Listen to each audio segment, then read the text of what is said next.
ГСП онлайн. Городские новости сейчас.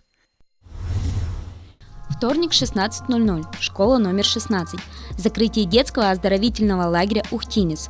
Сегодня завершилась трехнедельная смена, собравшая в стенах учебного заведения на месяц 100 девчонок и мальчишек от 7 до 12 лет.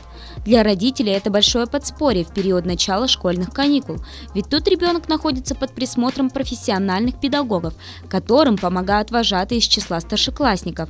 Отличительная черта лагеря «Ухтинец» – забота не только о досуге детей, но и их здоровье. У нас полный день, мы с 8 утра и до 17:00. У нас трехразовое питание, завтрак, обед и полдник.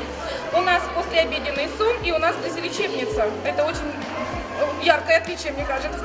Лагерь «Ухтинец» обладает богатой историей. Уже 21 год педагоги летом присматривают за детьми.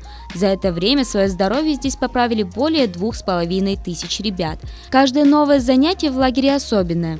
День бантиков, мальчиков и девочек, день мамы или времен года и даже настоящий маскарад.